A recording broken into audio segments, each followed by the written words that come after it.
జనకర్ జనారే మీకు సమర్పిస్తున్న వారు విశాఖ ఇండస్ట్రీస్ లిమిటెడ్. భళా విశాఖ భళా. పటిష్టమైన పైకప్పుకి విశాఖ ఉక్కు కవచం.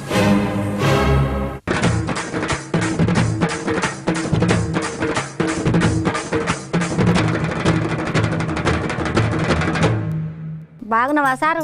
ఎవరో భూమి గుంజుకోవాల్సిన అవసరం మాకు లేదు. ఎప్పటికి అదే దేశనా నీకు? నాకు అర్థం కాలేదు అది.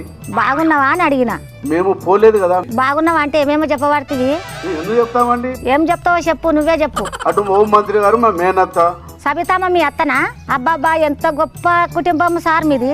మేము దాన ధర్మాలు చేస్తే ఫ్యామిలీ మాది. ఈ దాన ధర్మాలు కాకుండా ఇంకేం చేస్తారు? సెటిల్మెంట్ చేస్తుంటారు. అబ్బా, ఒక్క దిక్కు దాన ధర్మాలు, ఇంకో దిక్కు సెటిల్మెంట్లు.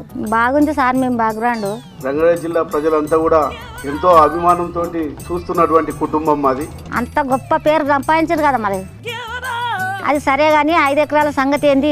ఇంకా 5 ఎకరాల దగ్గర మేము ఎందుకు పోతామండి? మాకు ఏం అవసరం ఉంటుంది? ఎందుకు అవసరం లేదు. ఆ భూమి ఎవరు కొన్నారు, ఎవరిదో మాకు సంబంధం లేదు. వచ్చిన బాధ కొన్నోళ్ళతోటి కాదు, గుంజుకున్నోళ్ళతోటి. ఏదైనా ప్రజలకు న్యాయం సాయం చేస్తాం తప్ప గుంజుకునే పరిస్థితిలో మేము లేము. నువ్వు న్యాయం చేస్తావంట, తమ్ముడు తన్నుకొస్తుంటాడు కదా. మా సోదరు నరేందర్ రెడ్డి గారు కానీ నాకు సంబంధం లేదు.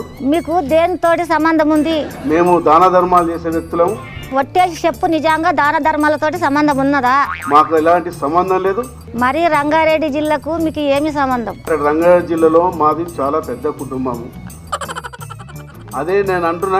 మరి మీ జిల్లాలో ఉన్న భూముల సంగతి ఏంది?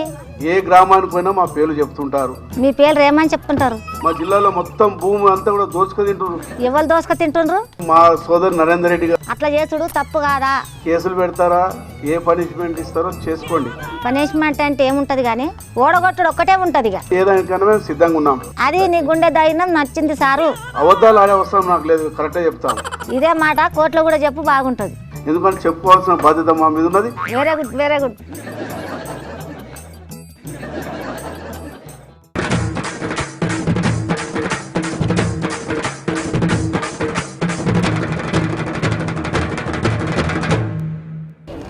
ఓకే గాని నీ పేరేంది? రామలింగారెడ్డి. నీకు నోరు లేదా? పక్కానే చెప్తుండు. ఇంతకు నీ చరిత్ర ఏంది? ఓటేసిన తెలంగాణ ప్రజలను కాటేసిన నీచమైన చరిత్ర. ఓహో, నువ్వు ఆ సోలిపాట రామలింగారెడ్డి. ఇప్పుడు గుర్తుపట్టినాం. ఇంత నీచకమైన రాజకీయాలంటే చరిత్ర చెప్పమంటే మొత్తం చెప్తున్నావు కదా, గుర్తుపట్టినంత. నీకు బుద్ధి లేదా? నీకు అంటే నీతో నేనెందుకు మాట్లాడతా గానీ? నువ్వు రావు. నిజమే, బుద్ధుండి నేనెందుకు వస్తుంటి? ఈ తెలంగాణ ప్రజలకు తెలుసు, మెదక్ జిల్లా ప్రజానీకం తెలుసు. అందరికి ఎరికే గానీ మెదక్ జిల్లాలా ఏం చేసినావు? ఒక నీచకమైన కొత్త రాజకీయాలు చేస్తూ. అయ్యో, ఇవన్నీ నాకు తెలియదు సార్ ఇప్పటిదాకా. అసలు ఏమి తెలియని వ్యక్తివి. సరే గానీ నువ్వేందో తప్పు ఒప్పుకున్నావంట, ఏంది? అవును, నిజమైన భూముల కుంభకోణాలు చేసినాను. ఎట్లా చేసినావు? అమరులైన స్వాతంత్ర సమరయోధుల పేరు మీద. మరి నీవు పని చేస్తుంటే సర్కారు ఏం చేస్తుంది? ఇప్పటి వరకు ఎలాంటి చర్య లేదు. కానీ గొప్ప రాజకీయ చేసినావు సారు. వాస్తవంగా కసబు కంటే క్రూరమైన రాజకీయాలు. మళ్ళా నిన్నే గెలిపిస్తాం అనుకుంటున్నాం, నువ్వేమంటావు? ఒక పిచ్చి కుక్కను మీరు ఎందుకు ప్రయోగిస్తారు? నీకు ఓట్లేసిన జనాలకి ఏమన్నా చెప్తావా? పెద్ద ఎత్తున ఎదురుదారులు కూడా సిద్ధమవుతామని చెప్పి మేము హెచ్చరిక ఇస్తున్నాం. ఈసోటి మాటలు ఎలా మాట్లాడగలుగుతున్నావు? కిరణ్ కుమార్ రెడ్డి సర్కారుకు, కిరణ్ కుమార్ రెడ్డికి ఒక కిరాయి ఏజెంట్గా మారి ఆయనకు నీకేం సంబంధం? సిగ్గుతో తల వంచుకునే పరిస్థితి మెదక్ జిల్లా ప్రయాణికం చేస్తున్నాడు. ఆయన తెస్తారు, మీరు తెప్పించుకుంటారు. దొందే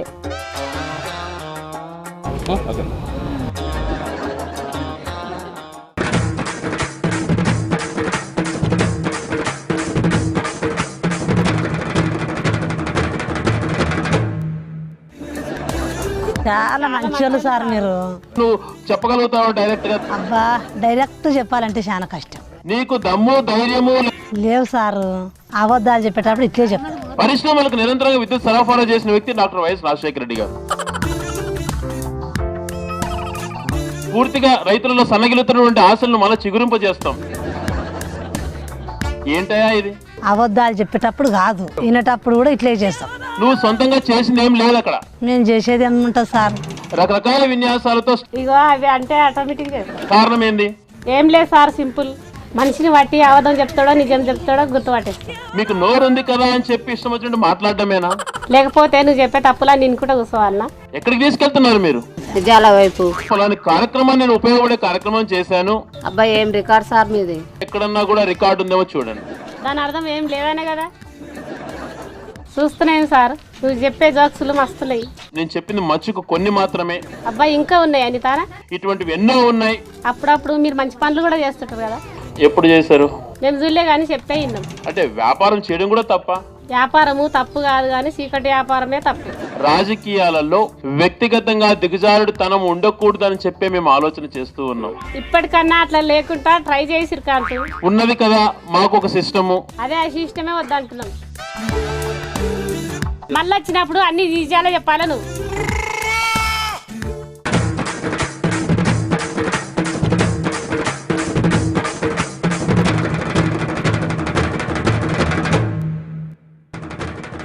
జజ్జనక్కర్ జనారే మీకు సమర్పించిన వారు విశాఖ ఇండస్ట్రీస్ లిమిటెడ్. భళా విశాఖ భళా. పటిష్టమైన పైకప్పుకి విశాఖ ఉక్కు కవచం.